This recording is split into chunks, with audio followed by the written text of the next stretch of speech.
Welcome to our Roundtable, Together Tech. Get together the first Saturday of each month to discuss our projects, where they are, where we'd like them to be, what could help them get there. Who would like to start?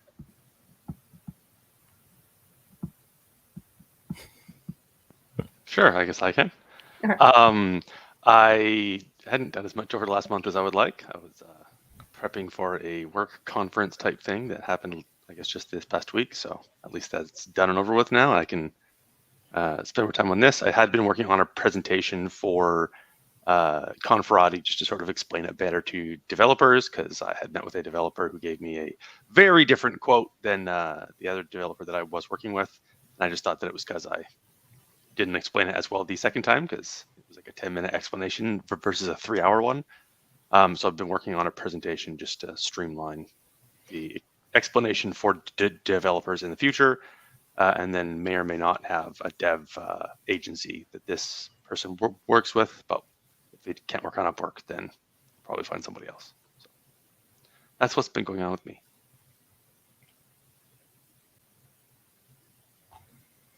An update, Bentley, or do you want me to go? If you prefer me to go first, I can. Go for it. I don't even know what my projects are at this moment. Just more sips of coffee. Yeah, so my project, GullyBot, a mediator for society-wide evidence-based decisions and reducing misinformation and polarization. So I hired 2 part-time contractors, it'll be about 10 hours a week for each, to do internet research. One of them also does is a junior dev, so might do some web work, and another one is a behavior analyst. So that'll be interesting to see what they can bring to the project beyond that. And then I'm going to be trying to figure out what I need to do to do another launch. So what I consider I've been doing with GullyBot is kind of like alpha stuff up until this point, where you're just kind of throwing things at a wall and seeing what sticks. So I think we're going to do 5 debates prepped as examples, and then maybe hire a social media person that will start engaging with people on social media. So as people put up claims or evidence, we'll reply to them and say, hey, we added it to the debate here. It changed GullyBot's score by X numbers. Or like if someone posts something and we put it in and then someone puts a rebuttal to it, we would say, hey, someone rebutted your claim. Could you add to it or whatever? So engaging with people on mostly Twitter. I think that's kind of the next steps. And then I got a lot of improvements to do on the UI. I got some really good feedback a couple of weeks ago, and I haven't put it in. So yeah, that's mainly what I'm going to be working on over the next month. So I can update my 3 projects. Start with peer coaching. Peer coaching is still going on. Trying to figure out ways to get people there that doesn't involve me inviting them, as well as just how to sustainably grow it. And that involves having graphic designers to do a thing at the beginning to put up on the screen, a thing at the end to invite people. And I can't seem to, although I have 3 different graphic designers who have all volunteered and said, yes, we want to be used. I'm like, I don't know how to communicate what I need and do that over online. It's like I need it to be in person. I don't know. I really don't understand what is the block, except that it's not easy. It's not a video chat. It's not as easy as the rest of the stuff. So it just is where it is. I'm enjoying it though. Everyone who shows up gets help with their life, and I think it is a very powerful tool. And there are a handful of people who are showing up regularly. Solution raising. We had a solution raising on Roe v. Wade, which was pretty powerful. I'm just doing them as one-offs right now when something happens, and then reaching out to people to have them. When Uvalde happened a week and a bit ago, there was something about it that felt like it was mine to deal with based on a lot of the stuff the universe was giving me. We didn't end up having a solution raising on it, but it became very clear I'm kind of done doing solution raisings without an audience. Like, we come up with the most powerful solutions, but they're never going to get heard and never going to get made because it's not designed to be listened to. So I want to turn it into the podcast I've been wanting, but mainly on TikTok. And so we're probably going to do with one of the smaller creators, like under 10,000, a live solution raising, see how that goes, and then reach out to the larger content creators. And what I want is when they have an audience, whether it's live or whether it's a podcast, people are watching afterwards, the whatever we come up with, that's the powerful one that they might want to fund. But what I really want is people to create their own solution raising clubs, to get together with people that I don't have to attend and actually have conversations over a 6-week course, very specifically around world events. So something like mass school shooting, it's hard to tackle. We get on this debate of pro-life, pro-choice. Nope, that was the last one. Of gun ownership and regulation, instead of like, well, what are the systemic issues that go into that? I want the first week to look at venting, look at like actually discussing everything that everyone else always stops on. But during that conversation, coming up with 4 different things that that group cares about that it directly impacts, in this case, gun violence.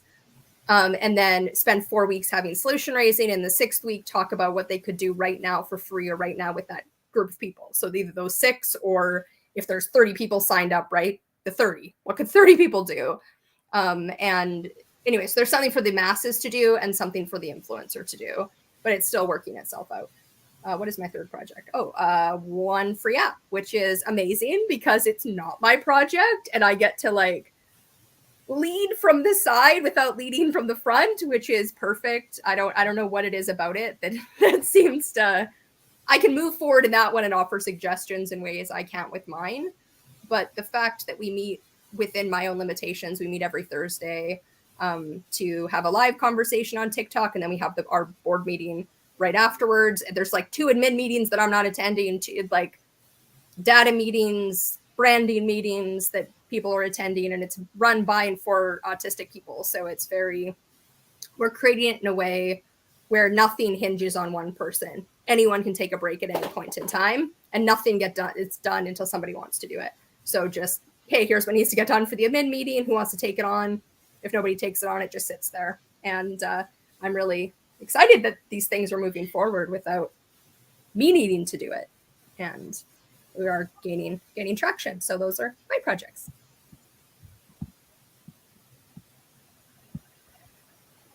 Bentley, I don't want to mute you, but you have weird background noise. It's like sounds. Oh, right. Probably it's not, getting it's like when you're talking, it's fine. It's not. Yeah, it's like a fan or or wind or something. It's very subtle. Yeah. Yeah. I mean, I would think it's. Yeah. Perfect. Now, what are we going to talk about for the next half an hour, 40 minutes? That isn't our projects, because none of us have stalling points. Does somebody have anything they want for their projects? And consider my podcast if there's nothing else, or we can talk about Together Tech in general.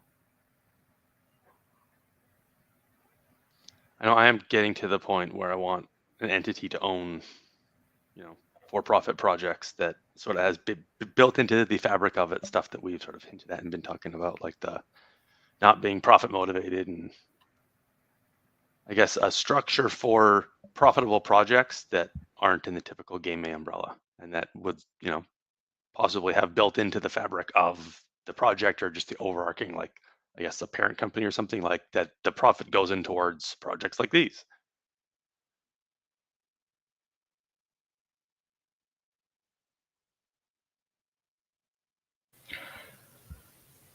For my project, I don't know. There's a couple things could discuss. I mean, like, I'm currently brainstorming on what are some of the other topics that we may want to do an analysis of, like a debate topic. So right now we're doing talking about abolishing qualified immunity. So that one's currently being researched. And That's qualified immunity.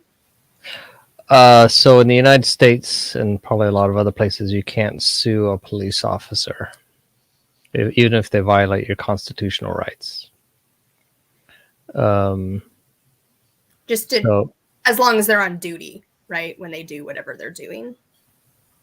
Or in their off time too. Just I mean, I don't know, because there are certain protections that go to off duty as well. So police officers still have the ability to arrest people even though they're not on duty. So I don't know if it applies that way or not.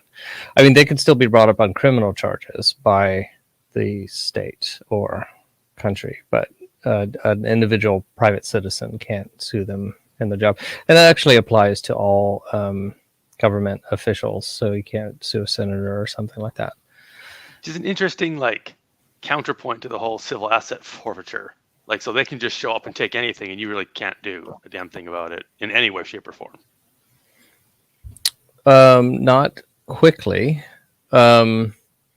It's a different thing to sue the state than to sue an individual. So I see. So you basically be suing their employer instead of them. Yeah. Okay. That makes sense. Yeah. To get your stuff back, so that can be done, but that takes months or years. So I'm not getting it back for 1 year. Yeah. So probably need to do a debate about guns, research something. So is it could be assault weapons, or it could be bump stocks, or it could be concealed carry. I'd like to do something on health, probably having to do with diets and nutrition. So yeah, and then also kind of how to decide what topics to do. I was just trying to think of what's the criteria. We want it to be kind of viral. We want to be able to have an actual impact in the discussion, reduce divisiveness, hopefully, and then provide a resource people to come and see the whole debate. So yeah, that's kind of, I think, the criteria, but we're still kind of planning on that. And I have a weekly meeting with them every week, which we're just about to do our second. We might do more meetings than that. And if anyone's ever interested, happy to have an open meeting. Yeah. Yes, I don't know if y'all have any ideas on topics that you'd like to see an explainer for, so you don't have to have the debate with someone. You could just send them a link.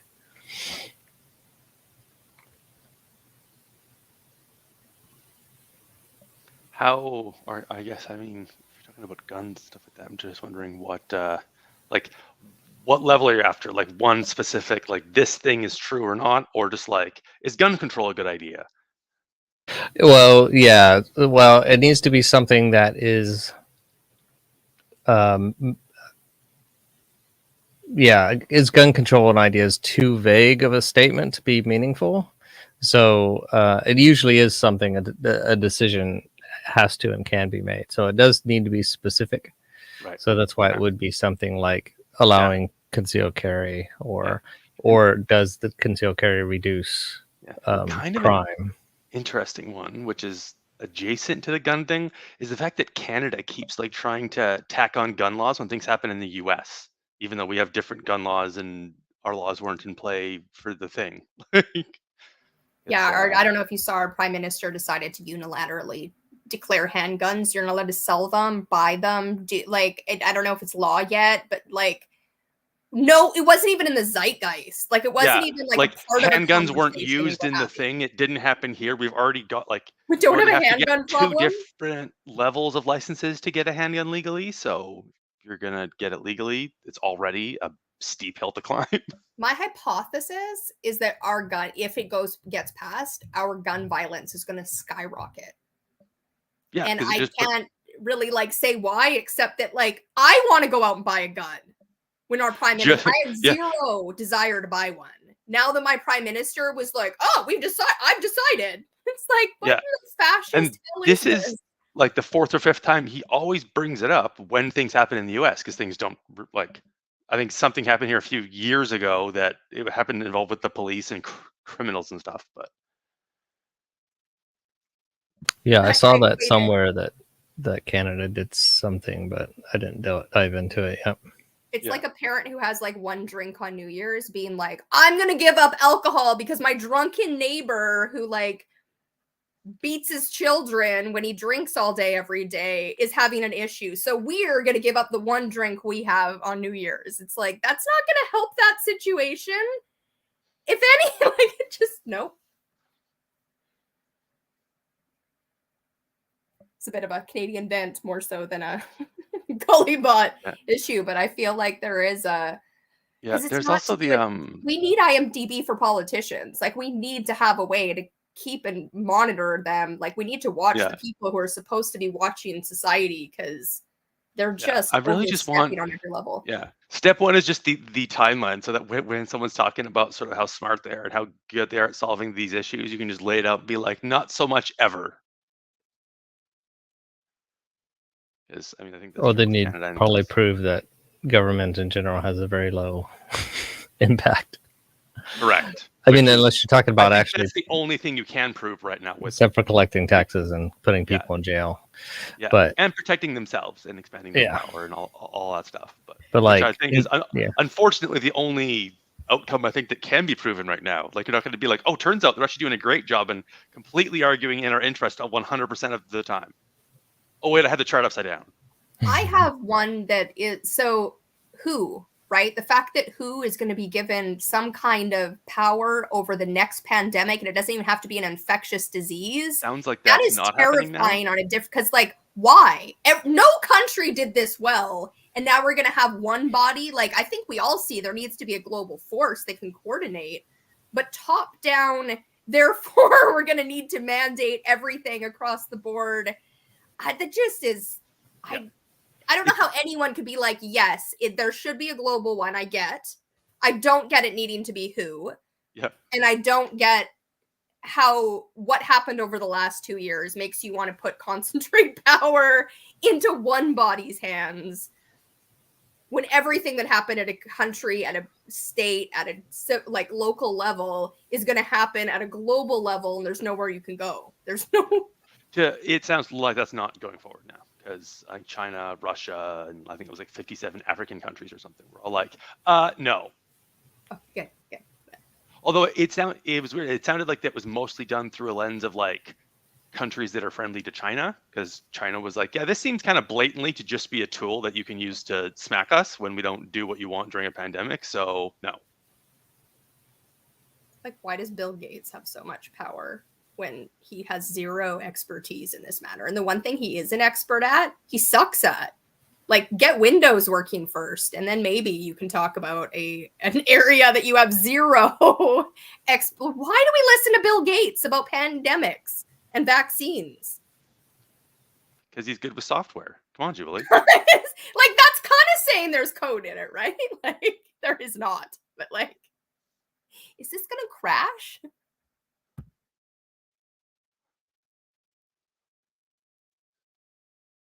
Yeah, it was interesting to see him backpedal on a lot of the stuff that he had been like fully going forward with, and then I guess it sounded like there was enough of a pushback that he's like, oh well, no, we can't do that.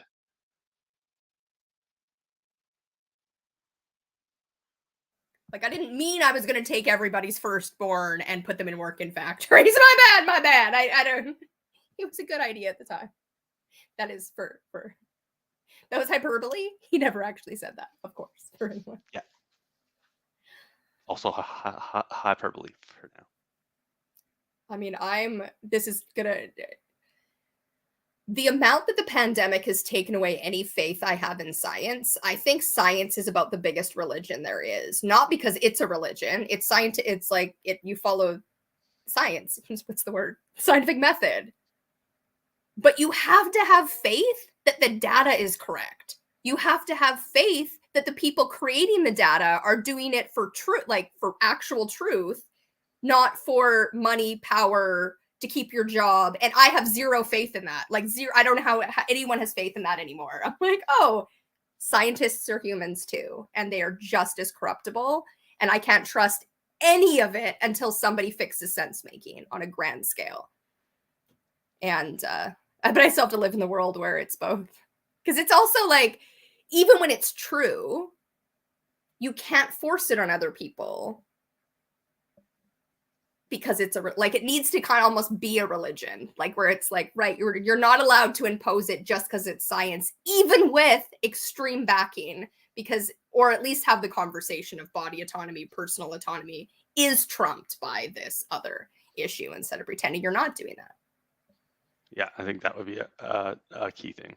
That was wild to watch, the two sides like just completely do a 180 on body autonomy. It's still During the whole Roe v. wild. Like having both conversations go on at once is causing a lot of cognitive dissonance for me. Like both sides arguing about body autonomy, like, and then with zero irony, just switching sides and arguing in the opposite Well, they're both direction. yelling at the other side of like, you don't see the irony in what you're doing. It's like, no one, just take a step back. You don't both see the irony in what you're doing? Yeah.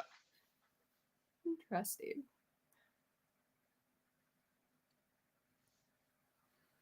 That I think one of the biggest things we can do that isn't directly tied to sense making is, it was kind of the idea cafe was the closest I've probably come to it, but like talk to the other side, not yell at each other on Twitter, not put people in hyperbole. And so if you're, if you're this side, you clearly think all of these things and I'm going to refute them, like actually having a conversation with somebody, the vaccine, no vaccine during the pandemic. Okay, why did you get the vaccine?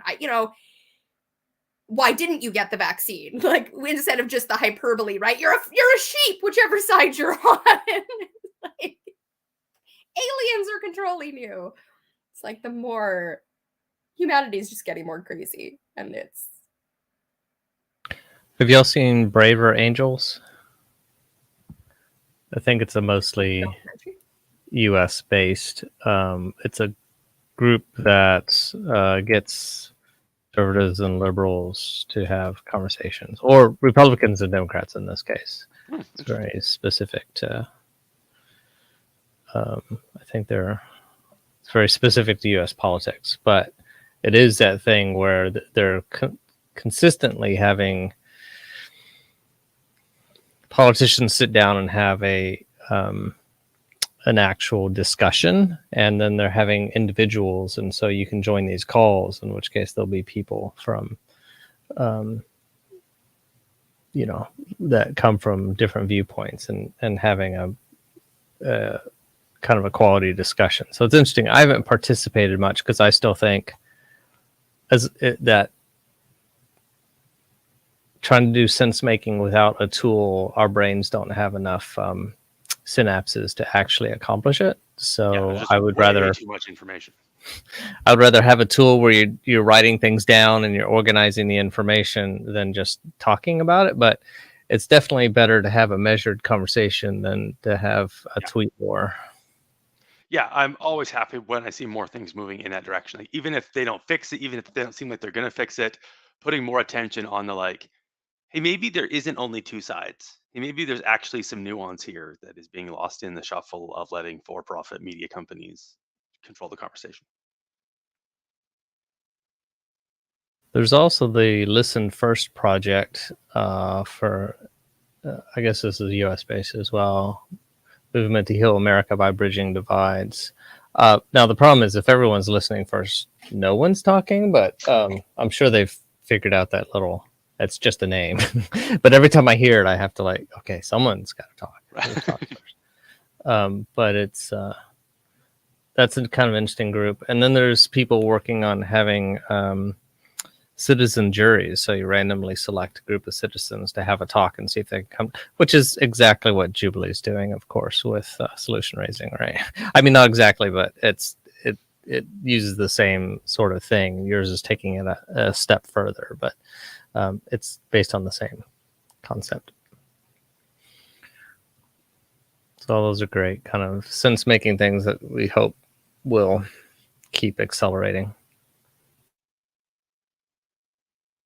Because it's funny because I put up on TikTok, I'm a little obsessed with TikTok, as you do when you get on TikTok, because it's literally designed to get into that brainstem.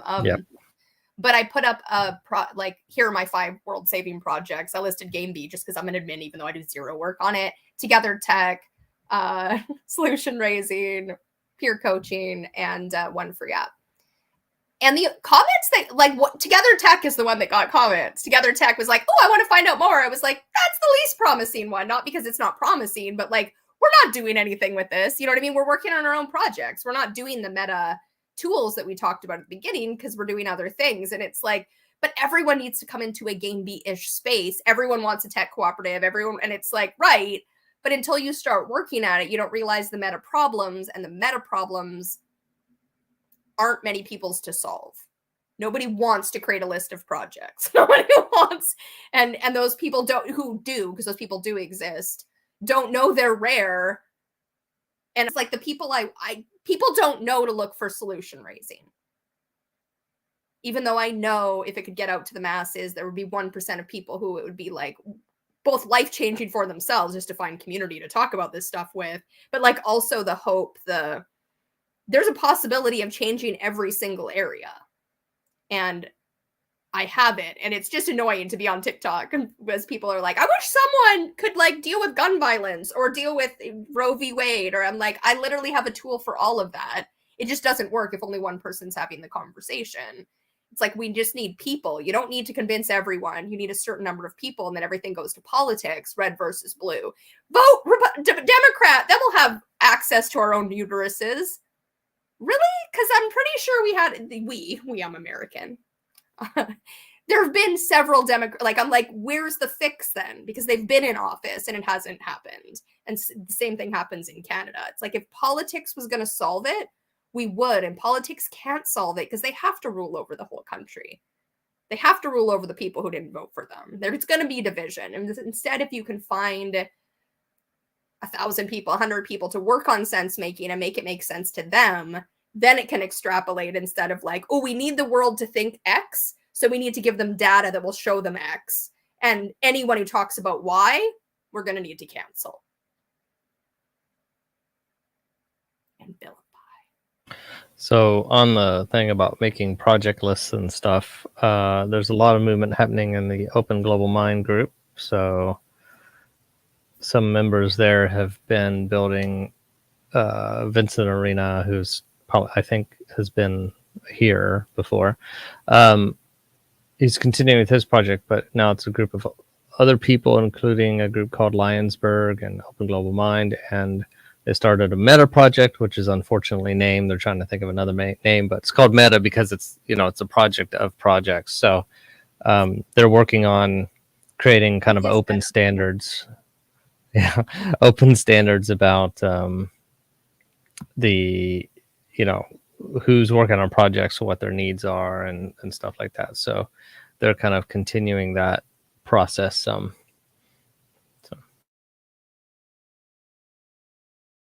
Yes, and I'm glad there's other people working in that arena. Even his name's literally Arena.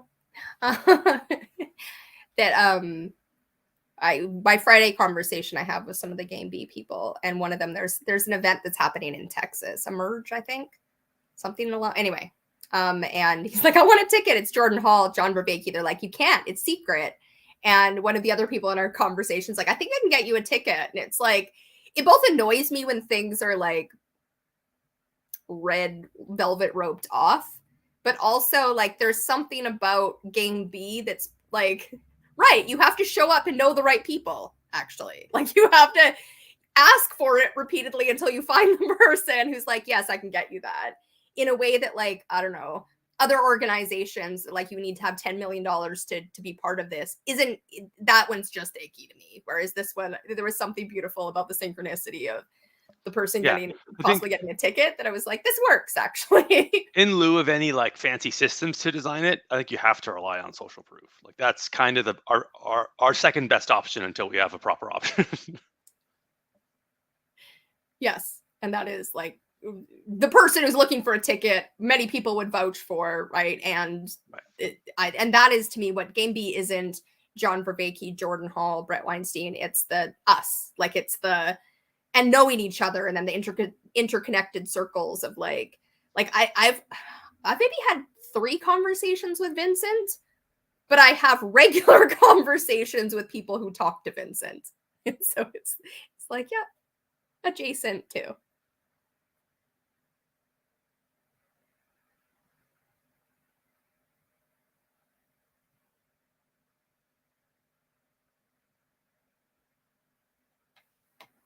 Also last month, right after this, I went and picked up butterflies. I picked up caterpillars. They come in a little container and then they turn into cocoons and butterflies. I released them last Sunday, and I have one.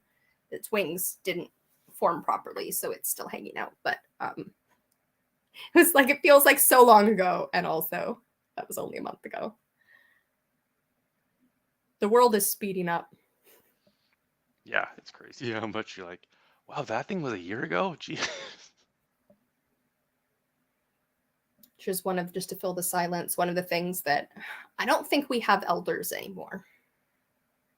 Because the world is changing so rapidly, unless it's like literally your life experience, like, you know, here's how you go through puberty, here's how, like, things that don't change through time. So much of what we offer advice to younger generations on changes drastically. If I think about giving advice to my child on being in grade 4, it's like, well, when I was in grade 4, that world doesn't exist in any way, shape, or form. And I can't prepare her for the world in 10, 20 years because I don't know what it looks like. Nobody knows what it looks like, let alone in the next year. Like, I can't even do the next year, let alone 10 years. And yet, like, I think it doesn't mean don't honor wisdom, but like the people who are in charge are like old white guys. And they really don't have elderness in them at all. Like, it's like there's no wisdom, it's just... And yes, I'm hyperbolizing. Like, clearly there's...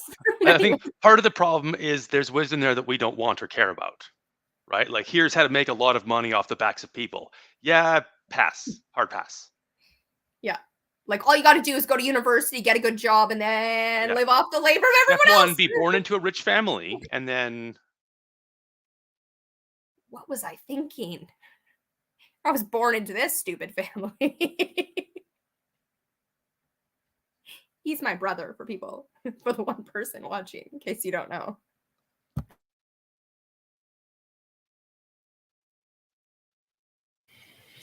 Yep, I can't think of anything else. So unless we want to talk about the bunnies in my backyard, that's about the topics that I have. Right. We could probably end it, and then I have things I can discuss with my brother off camera. Because we do have some comments from Daniel. Oh, anyone? I did check like 5 minutes ago, and there was a Notion. Ooh, real world projects. Oh, let's put it here. That link might not be very useful. Yeah, I was like, so you can pause and copy that up. Put this one up on the screen. An example of the project lists. This one specifically AI-related projects focused on UN SDGs. Agreed that key is getting the folks who develop the lists and develop the projects cross-pollinating and help others know about them. Absolutely. This is the list. AI4SDGs.org. Awesome, Daniel. Thank you. And but that didn't spark conversation in my head. So shall we end it here? We'll see each other next. Actually, I don't know. When is the next one? Is it July 1st and or July 4th? 2nd. Okay. I can make for this Saturday. Yeah, July 2nd. If it was July 1st, I can't make it. But we're good. Friday. All right. Thanks for hanging out. Thanks for hanging out, Daniel and Bentley. Adriel. I don't know what I almost called Bentley, but it wasn't Bentley. All right. Bye.